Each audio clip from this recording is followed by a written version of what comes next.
A young line of comedy, please give a thunderous welcome for the man, the soon-to-be legend, Chris Reed.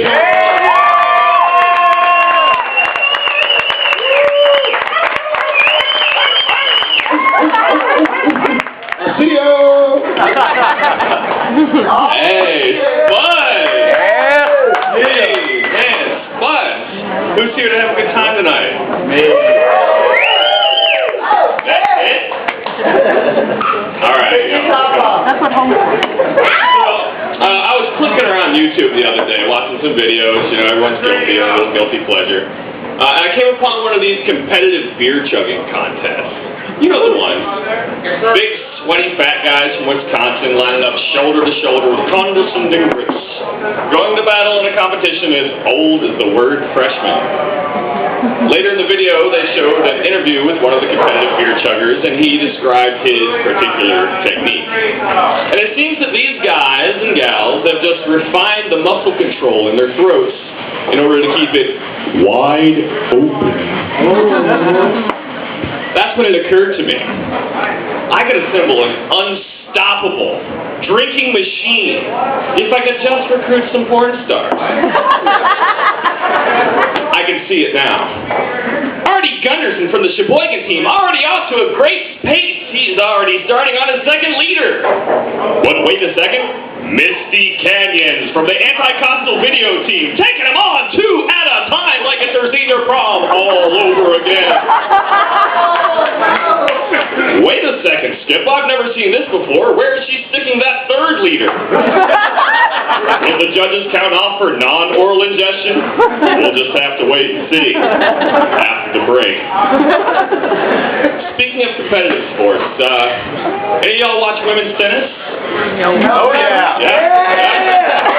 I don't. I listen to it, though.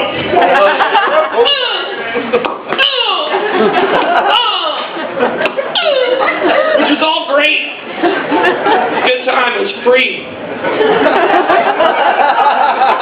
Then Serena Williams had to step up her game and fuck up mine. That's right, folks. We've got Anna Kournikova. Oh, yes, Anna Kournikova. And Serena Williams going to battle here. Kournikova serves.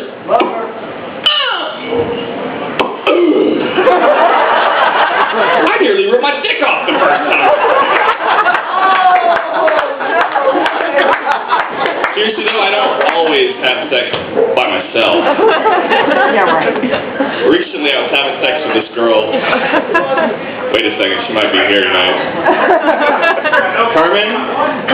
Carmen Electra? She's not here. So I'm fucking Carmen Electra. No.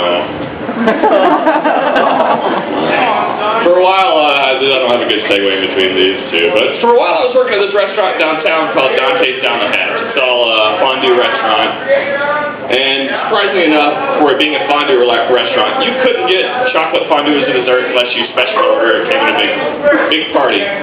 But we did have a couple of desserts that you could get on the regular menu. Cheesecake, fudge cake, and pecan pie. And I've got a couple good stories that come along with these. I don't know if you know anything about the Japanese culture, but in Japanese, the word for cheers is kanpai. Kanpai! So I have these four. That's rude. I'm sorry.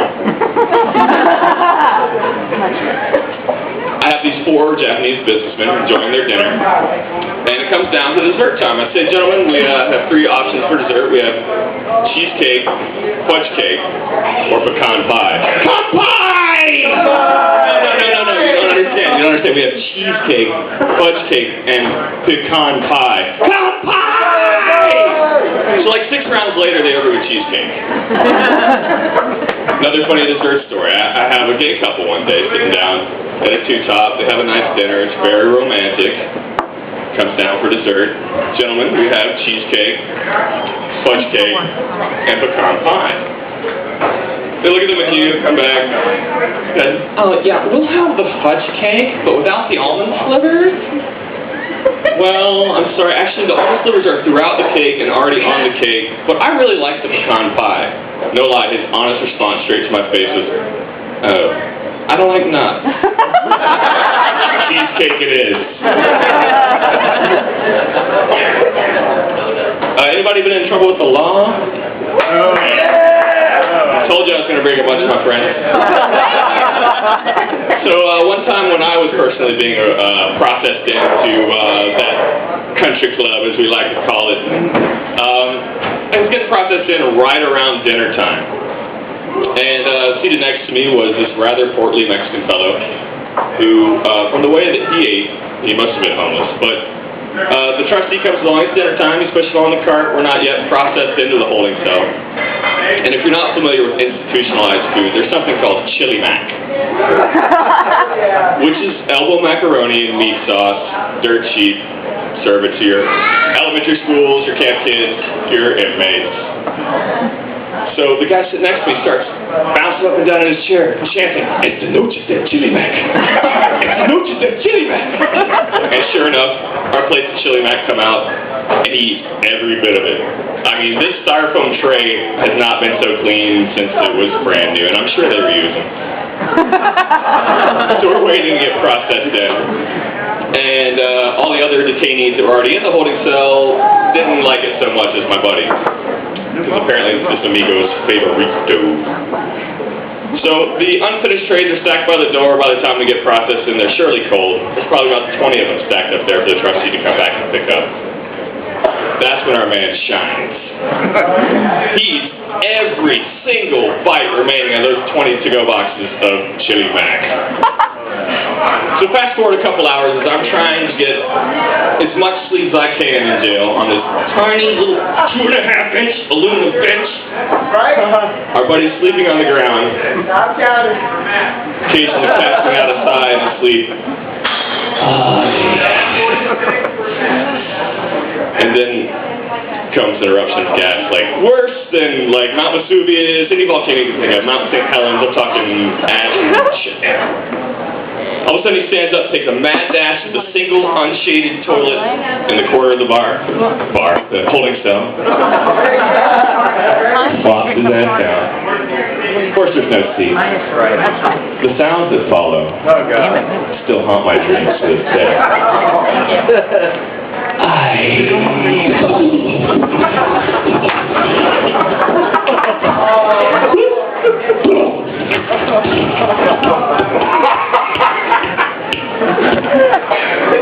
And then without missing a beat, he stands up, doesn't wipe, pulls up his sweatpants and goes back to sleep on the ground.